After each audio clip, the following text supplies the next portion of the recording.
on to deputations. And could I invite Professor Doug Selman to come forward?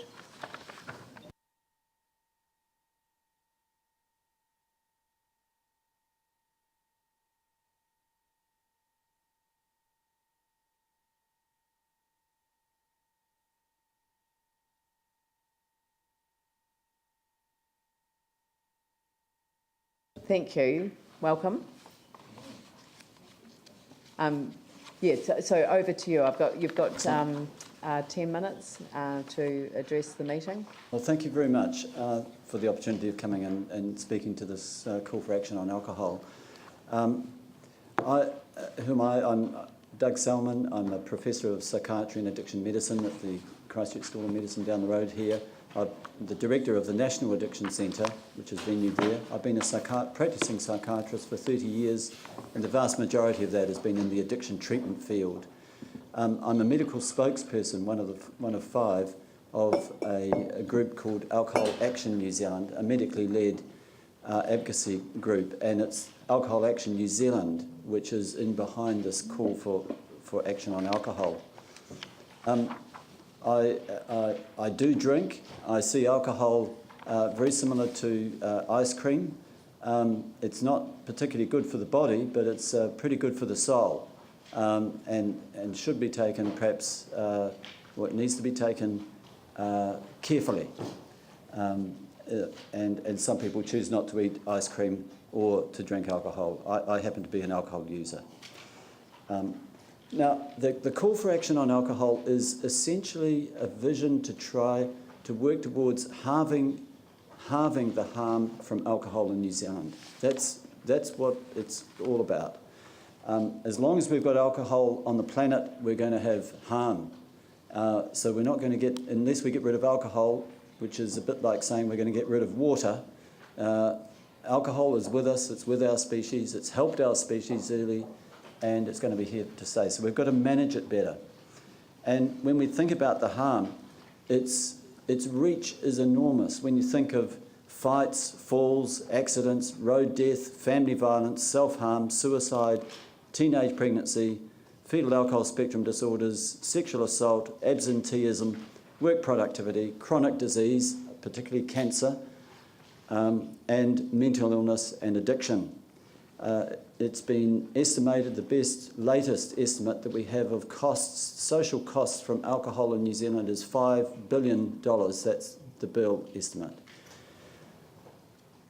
There's been a body of international research, WHO, so World Health Organization sponsored, that's been working for 35 years, from 1975, with the publication of this here called Alcohol Control Policies in Public Health Perspective, through Alcohol Policy and the Public Good, and through to 2003, Alcohol No Ordinary Commodity, and its second edition in 2010, Alcohol No Ordinary Commodity. And the scientists behind this work essentially are asking the question, what can a society do to reduce the harm from alcohol? What are the policies that are actually effective?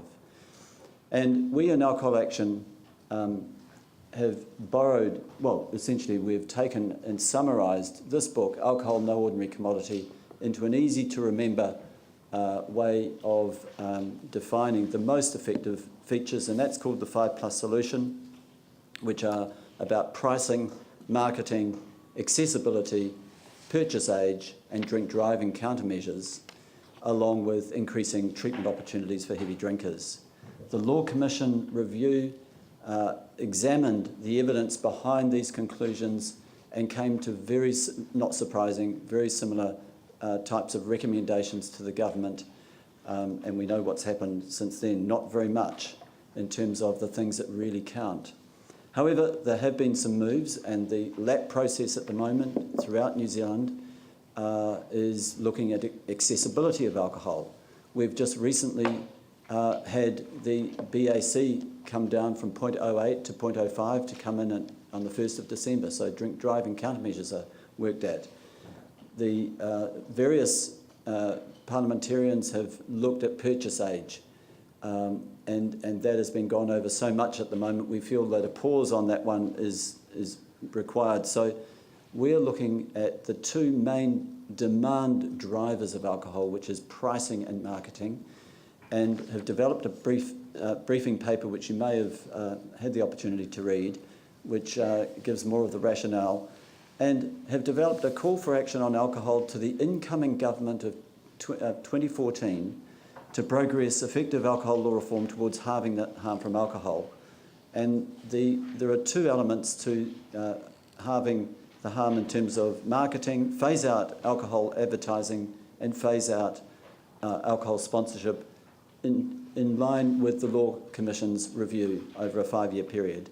And then in terms of pricing, two elements again: institute a minimum unit price for alcohol and increase the tax on alcohol. And this call for action on alcohol initially was signed by a group of 37 leaders in New Zealand, largely from health professionals, included the Heart Foundation and the Cancer Society. It also included the leaders of all the churches, and you'll see the list of people there. And we're now calling on the various councils in New Zealand to join in this initiative. And we thought it was very appropriate to begin here, partly perhaps because I was born and bred and live in Christchurch, but also because our mayor, when she was an MP, was one of the real champions in Parliament for alcohol reform.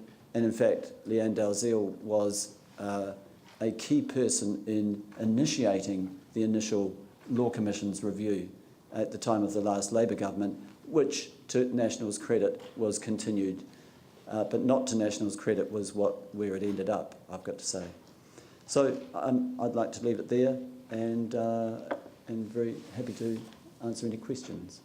Thank you very much for coming in. I mean, from my perspective, my views on this are well known, so I didn't really want to sign the recommendation without the backing of the council, which is why we're here today. So thank you very much for the presentation. I watched the program on television the other night.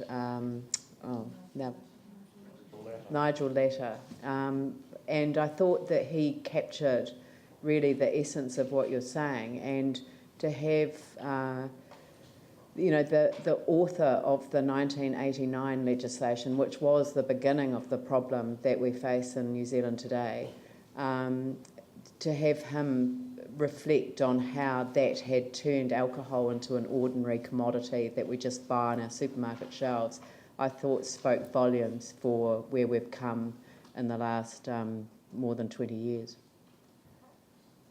But that's not a question, is it? Pauline?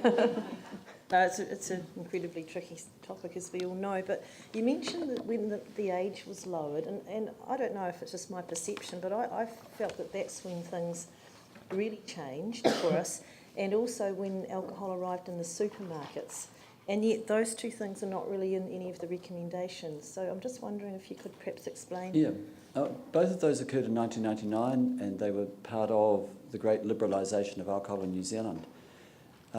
Sir Geoffrey Palmer himself feels that it was a mistake not to include the banning of alcohol in supermarkets, and that is something that is actually on the alcohol action agenda for things into the future. We just feel it's, at this point, a little bit in the too hard basket, actually, because we are so used now to having 20 years of this. So focusing on marketing and pricing is something that is supported by the majority of New Zealanders.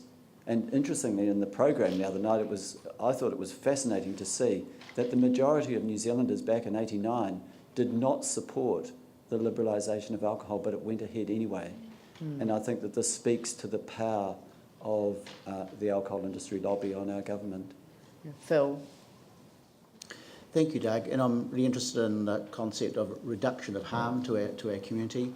One of the interventions really you're saying is, look, there should be an increased tax on alcohol, and also increased treatment opportunities for people who've got addictions. I'm just wondering, do you also support extra money from tax, say, the government gain, going towards the provision of treatment opportunities, which I understand are rather minimal?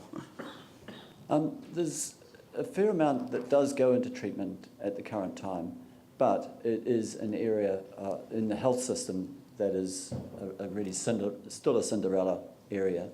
And of course, excise tax does provide the government with an enormous amount of money to do good in society. And at the moment, it's running at something like 900 million. So nearly $1 billion comes from excise tax, which shows you just how much money is being made out of alcohol. But I think there is an argument for better provision for people, not just at the very sharp end, the addicted end, but also up into primary care. So there's much. So GPs, when you go to a GP, you're not only asked about your smoking, but you're also asked about your drinking in a similar neutral, health-orientated way. Thank you. I'm sorry, but we've reached the 10 minutes, so thank you very much for making the time to come in. Pleasure. I propose with the Council's agreement to move to item 21 so that we can deal with that now.